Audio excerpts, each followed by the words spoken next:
Hi friends, welcome to CNR English academy. இன்றைக்கி வீடியோவில் தம்ப்நெயிலில் பார்த்துருப்பீங்க. அடுத்த டெட் எக்ஸாம்ஸாக இருக்கட்டும், இல்லை பிஜிடிஆர்பி நோட்டிஃபிகேஷனாக இருக்கட்டும், எப்போ நமக்கு வரப்போகுது அப்படின்றத பற்றி தான். இப்போ அடுத்தடுத்து நோட்டிஃபிகேஷன்ஸ் வந்துட்டு இருந்தது இல்லைங்களா? அசிஸ்டண்ட் ப்ரொஃபஸராக இருக்கட்டும், அண்டு மனோன்மணியம் சுந்தரனார்லேருந்து செட் எக்ஸாமாக இருக்கட்டும், காரிஜெண்டம் பார்த்துருப்பீங்க. அதில் ஒரு சில பேருக்கு பார்த்திங்கன்னா அந்த எலிஜிபிலிட்டி க்ரைட்டீரியா மிஸ் ஆகுது. 55% இல்லை. அண்டு யூஜிடிஆர்பியில் ஒரு சில மார்க்ஸ் டிஃப்ரென்ஸில் இருக்கிறவங்களும் சரி, பிஜிடிஆர்பி எப்போ வரும், அடுத்து பிஜிடிஆர்பிக்கு எனி கெஸ் ஏதாவது ஐடியாஸ் இருக்கா அப்படின்னு கேட்டிருந்தீங்க. ஆல்ரெடி அதோட ப்ரிப்பரேஷன்ஸ் போயிட்டுருக்கு, படிச்சிட்ருக்காங்க, எல்லாருக்கும் நல்லா தெரியும். இருந்தாலும் ஒரு வேவரிங் ஆஃப் மைண்டு, எப்போ தான் வரணும் அப்படின்னு சொல்லி நம்ம எல்லாருக்குமே தெரிய வந்தது தான். பார்லிமெண்ட் எலெக்ஷன் அனௌன்ஸ் பண்ணியிருக்காங்க இல்லைங்களா? அதனால் கண்டிப்பாக ஆஃப்டர் ரிசல்ட்ஸ் ஜூனுக்கு மேலே தான் இதற்கான வாய்ப்புகள்லாம் அதிகமாக இருக்குது. இப்போ ஆனுவல் பிளானர்லேயுமே நம்ம பார்த்துட்ருப்போம். டெட் பேப்பர் 1 and 2க்கு பார்த்திங்கன்னா tentative month April, and then schedule of examination July 2024 அப்படின்னு கொடுத்துருக்காங்க. கண்டிப்பாக அது எக்ஸ்டெண்ட் ஆகும். அண்ட் அதுக்கப்புறமா தான் பிஜிடிஆர்பி கால் பண்ணுவாங்க. மேக்ஸிமம் நவம்பர் டிசம்பரில் நிறைய வாய்ப்புகள் இருக்குது. எலெக்ஷன் ஒரு ரீசனாக இருக்குது இந்த மாதிரி போஸ்ட்பாண்ட் ஆகிறது அப்படின்னு நம்ம சொல்கிறோம். அப்படியே இல்லைனாலும் பிளானரில் கொடுத்துருக்கக்கூடிய மந்த்தை விட அந்த டென்டேட்டிவ் மந்த்தே பார்த்திங்கன்னா நிறைய தள்ளி போகுது. ஆனால் இப்போ இருக்கிற டைமை நம்ம கால்குலேட் பண்ணாலே டைம் ரொம்ப கம்மி தான். உண்மையிலேயே ஒரு போஸ்டிங்ஸ் வாங்கணும், பிஜிடிஆர்பியாக இருக்கட்டும், இல்லை எலிஜிபிலிட்டி கிளியர் பண்ணணும் அப்படின்னு நீங்கள் நினச்சாலும் சரி, கண்டிப்பாக 82 மார்க்ஸ் டெட்டில் வாங்கணும் அப்படின்னாலும் நமக்கு இந்த மந்த்து டியூரேஷன் இருக்குது பார்த்திங்களா, ரொம்ப ரொம்ப கம்மியான மாதங்கள் தான். ஏன்னா டெட்டை பொறுத்த வரைக்கும் நம்பர் ஆஃப் ஸ்டாண்டர்ட்ஸ் ரொம்ப அதிகம். அண்ட் அதே மாதிரி selection and gradation of questions toughness level இருக்குது.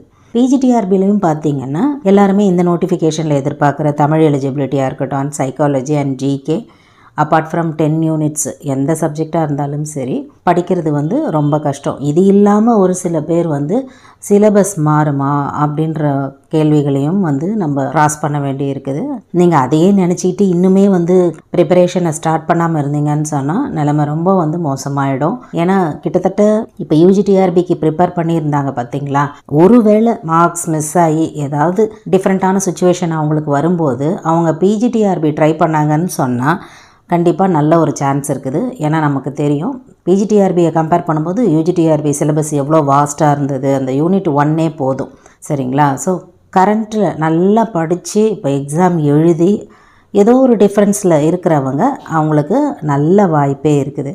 அப்படி இருக்கிற பட்சத்தில் நம்ம இன்னுமே ஸ்டார்ட் பண்ணாமல் சிலபஸ் மாறுமா மாறாதான்ற டைலமாவில் இருந்தோன்னு சொன்னால் பொசிஷன் ரொம்ப டஃப் ஆகிடும். இது வரைக்குமே பார்த்திங்கன்னா ஒரு 50% ஆஃப் த சிலபஸ் கண்காடாக முடிச்சிருந்தோம் அப்படின்னு சொன்னால் இதுக்கப்புறம் பேலன்ஸ் இருக்கிற போர்ஷன்ஸை படிக்கிறதுக்கும் அதே மாதிரி ரிவிஷன் பண்ணுறதுக்கும் டைம் தான் இப்போதைக்கு கரெக்டாக இருக்குது.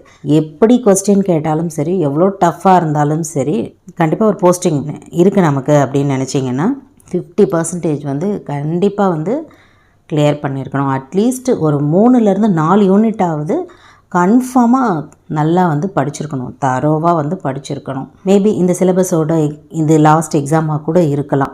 அதனால் நம்ம இது வரைக்கும் கேட்காத இருக்கக்கூடிய கேள்விகளை தேடி பிடிச்சி இன்ஃபர்மேஷன்ஸை கெட் பண்ணி படிக்க வேண்டிய ஒரு சுச்சுவேஷன்.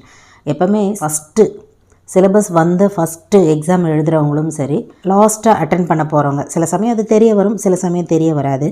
யூனிவர்சிட்டியில் கூட அப்படி தானே. ஸோ டஃப்பாக இருக்கும். இது வரைக்கும் எந்தெந்த இன்ஃபர்மேஷன்ஸ்லாம் கேட்கலையோ அதெல்லாம் நம்ம தேடி தேடி படிக்க வேண்டியதாக இருக்கும், சரிங்களா? ஸோ இப்போ மார்ச் அப்படின்னு சொன்னாலும் அப் டு அக்டோபர் நவம்பர் அப்படின்னு சொல்லும்போது ஒரு 8-9 மாதங்கள். இப்போ எதுவுமே படிக்கலை, ஃப்ரெஷ்ஷாக ஸ்டார்ட் பண்ணுறேன் அப்படின்னு சொன்னாலும் ஒரு நாளைக்கு உங்களோட இன்புட்டோட லெவலை அதிகப்படுத்தி நீங்கள் படிச்சிங்கன்னு சொன்னால் கண்டிப்பாக நோட்டிஃபிகேஷன் வரும்போது ஒரு ஐடியா இருக்கும். அண்ட் இன்னொரு டவுட்டும் இருக்குது, கண்டிப்பாக டெட் குவாலிஃபை ஆகிருக்கணுமா பிஜிடிஆர்பி இப்போ எழுதுறதுக்குன்னு சொல்லி. நெக்ஸ்ட்டு வரக்கூடிய எக்ஸாமுக்கு அந்த மாதிரி எந்த க்ரைட்டீரியாவும் இல்லை அப்படின்னு தான் சொல்கிறாங்க. ஸோ அதை பற்றி ஒரி பண்ணிக்க வேண்டிய அவசியம் கிடையாது. இப்போ வரப்போகிற நோட்டிஃபிகேஷனுக்கு டெட்டு தேவை கிடையாது ஃபார் பிஜிடிஆர்பிக்கு. ஏன்னா அதோட மோட்லாம் நமக்கு தனியாக சொல்லுவாங்க, எந்தெந்த போர்ஷன்ஸு அது தனியாகவே நமக்கு போர்ட்லேருந்து இன்ஃபர்மேஷன் வரும் எந்தெந்த மாதிரி அப்படின்னு சொல்லி சப்ஜெக்ட் வைஸ் கொடுப்பாங்க அப்படின்னு எதிர்பார்க்கப்படுது. ஸோ இந்த டைமை யூஸ் பண்ணி எலிஜிபிலிட்டி டெஸ்ட்டாக இருந்தாலும் சரி, பிஜிடியாக இருந்தாலும் சரி, கண்டிப்பாக உங்களோட ப்ரிப்பரேஷனை வந்து ஸ்டார்ட் பண்ணிவிடுங்க. ரொம்ப சேஃபாக இருக்கும். அண்டு ஸ்கூல்ஸில் ஒர்க் பண்ணுறவங்களுக்கு கூட பார்த்திங்கன்னா இந்த 1.5 month லீவ் வரும் இல்லைங்களா, ஆனுவல் எக்ஸாம்ஸ் முடியக்கூடிய ஒரு நேரம். அஃப்கோர்ஸ் April 3rd வீக்கில் வந்து லாஸ்ட் ஒர்க்கிங் டே அமையும்.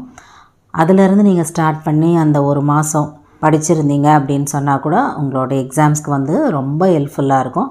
இப்போவே வந்து அதற்கான மெட்டீரியல்ஸு, இன்ஃபர்மேஷன்ஸு எல்லாமே தேடி அலோகேட் பண்ணி வைங்க. அதில் ஒரு டச் இருந்துக்கிட்டே இருக்கட்டும். உங்களுக்கு ஹாலிடேஸ் வந்து ஸ்டார்ட் ஆகும்போது டைரெக்டாக எடுத்து நீங்கள் அதை படிக்கிற மாதிரி உங்களோட ஸ்கெடியூலை அமைச்சிக்கோங்க. ஏன்னா அந்த 1 monthல் போய்ட்டு நீங்கள் அப்போ தேடிக்கிட்டு இருந்தீங்கன்னு சொன்னால் அதுக்கே வந்து ஒரு 10 days போயிடும் இல்லையா. அது போன முறை பிஜிடிஆர்பிக்கு எடுத்து வச்சவங்க அதை மறுபடியும் எடுத்து பார்க்கணும், நிறைய இருக்குது இல்லைங்களா. So as soon as possible உங்களால் எவ்வளோக்கு எவ்வளோ உங்களோட மெட்டீரியல்ஸை கலெக்ட் பண்ணி நீங்கள் படிக்க ஸ்டார்ட் பண்ணுறீங்களோ அந்த அளவுக்கு safe. So TET exam and PGTRB ரிலேட்டடாக உங்களுக்கு ஒரு ஐடியா வந்திருக்கோம் அப்படின்னு நம்புகிறேன்.